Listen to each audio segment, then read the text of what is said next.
It is a beautiful summer day, and I am traveling on a train. Two ladies are sitting opposite me. I don't know them, but I know they are foreigners from their conversation. I don't understand much of what they say, but I know they speak English.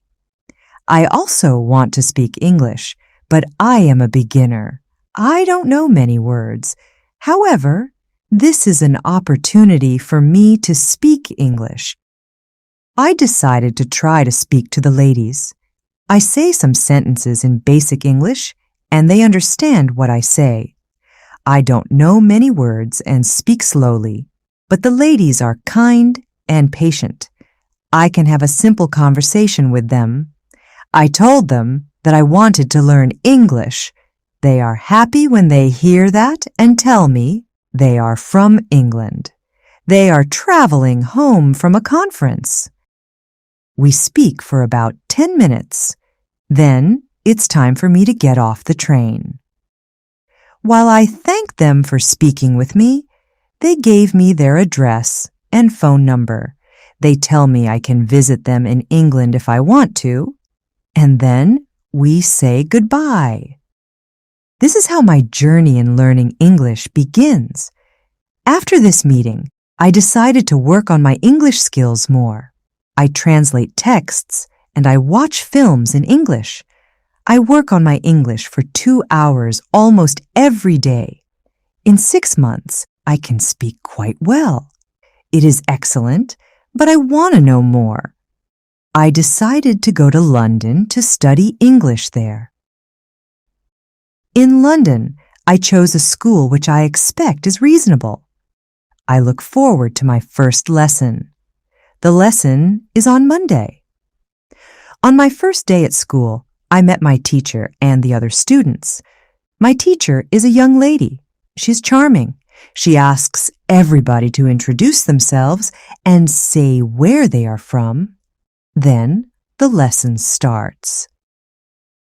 Our teacher asked us how we studied English before and what we suppose is the best method to learn English. I tell my teacher I like translating songs and other texts, but I don't know the best method to learn English. Our teacher says she will teach us a very effective method based on language use. Our teacher tells us that we will not have to study and we will not use textbooks. We will immerse ourselves in the language. It is excellent for me since I wouldn't say I like studying and I don't like textbooks. Then we discuss what we should focus on when learning a new language. Our teacher tells us we need languages for communication. Languages help us say ideas and understand ideas. So, when you learn a new language, the best way to learn is to use it for exchanging ideas. This is what we will do in our course. Most of the time, we will speak. You spoke a lot when you learnt your native language as a child and should speak a lot when you learn English as an adult. Unfortunately, many students spend much time memorizing new words or learning grammar rules. They don't use English for speaking.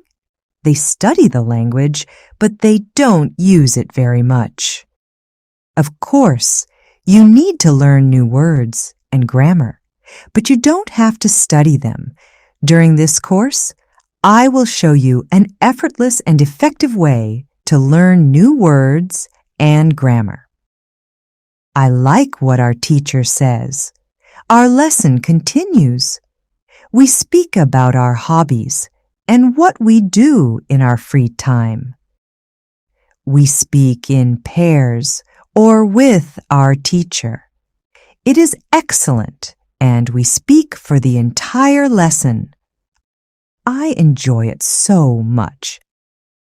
I have never talked so much English during one lesson in my life. I have never learnt this way before. I am happy, and I look forward to the next lesson. How to learn words. I go to school on Tuesday again. One of the students asked a question that was interesting to me. She asks, "What is the best way to learn new words?" Our teacher says, "You can do many things to learn new words. I will tell you what is statistically the most effective way for learning new words. It is reading." When people read, when they learn a new language, they know twice as fast as people who don't read. It is good to read for at least 30 minutes every day.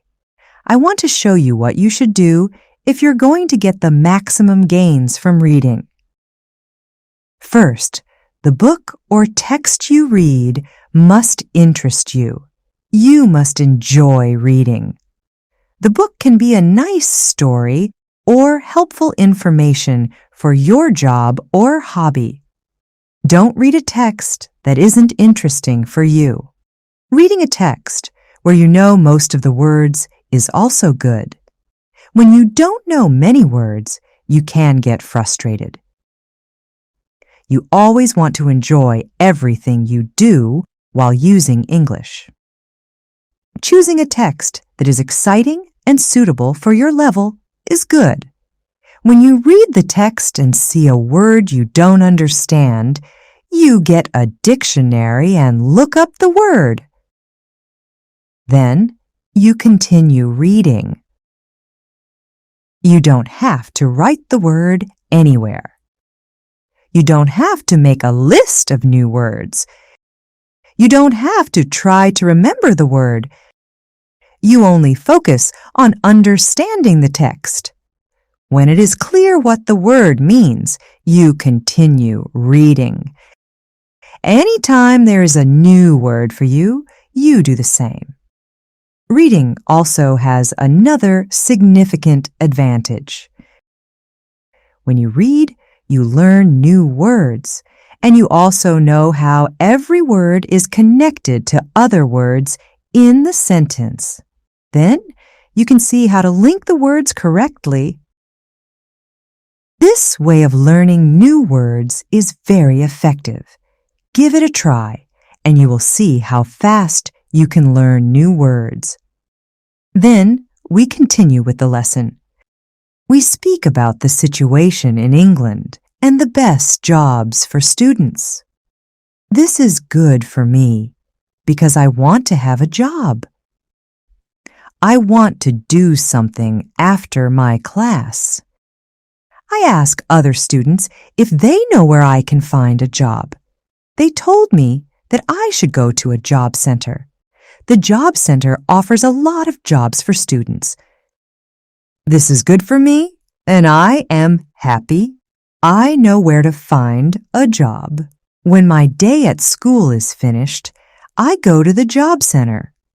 I didn't know what jobs I could do, so I asked the lady at the job center what the best job for a student was. The lady tells me that they have some good jobs for students. She tells me I can be a cleaner or a waiter in a cafe. I tell the lady I have no experience doing these jobs.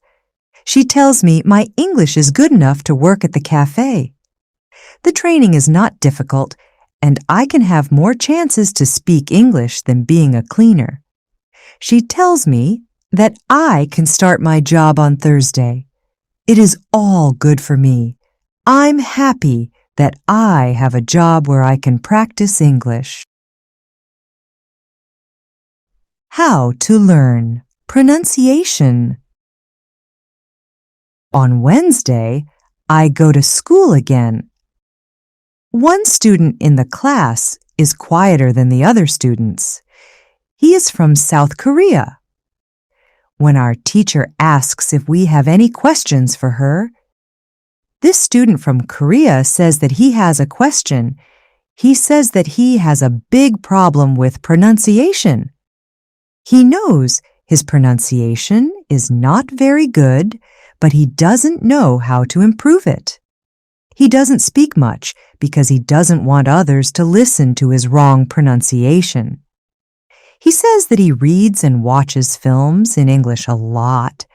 He understands very well, but he also wants to improve his speaking. He asks if there is something he could do to improve his pronunciation.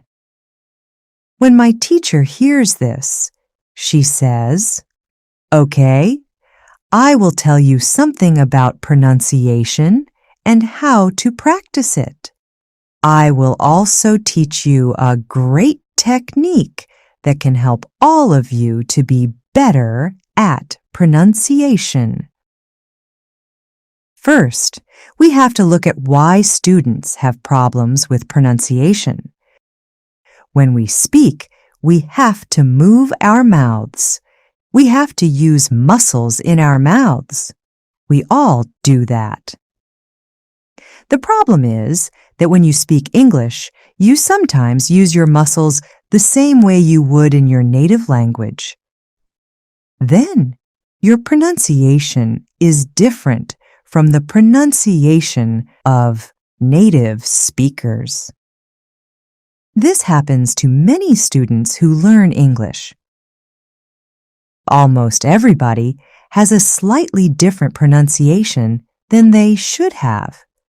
It is not a big problem because people usually understand what you want to say, even though your pronunciation is imperfect. However, you can work on your pronunciation and make it better. There is a great technique that can help you a lot. The name of this technique is shadowing.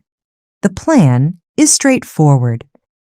When you do shadowing, you copy the sound you hear immediately after hearing it. When children learn their first language, they learn it by copying. They copy after their parents again and again until their pronunciation is perfect.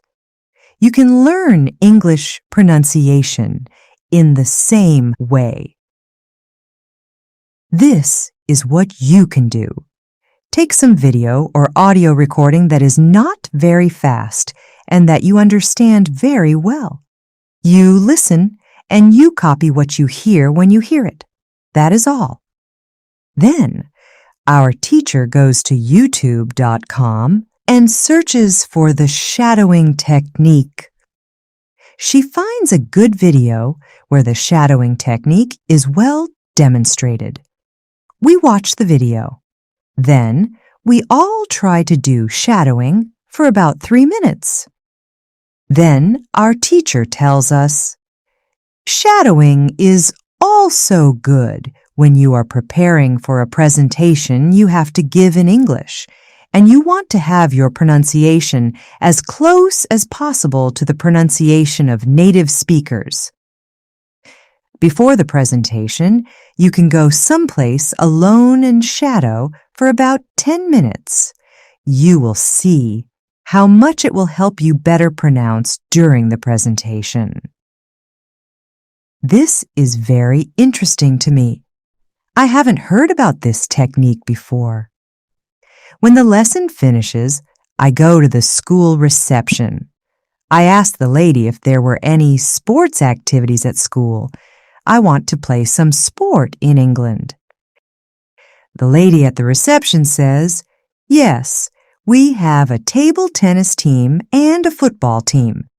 The football team has training today at 5 o'clock. I am delighted because sport is significant in my life. I go to the training of the football team. I met a lot of players from different countries. The players are from Brazil, Japan, Russia, Spain, Argentina, and Italy. I like the training. I am delighted that my time in England starts well. I have a great teacher.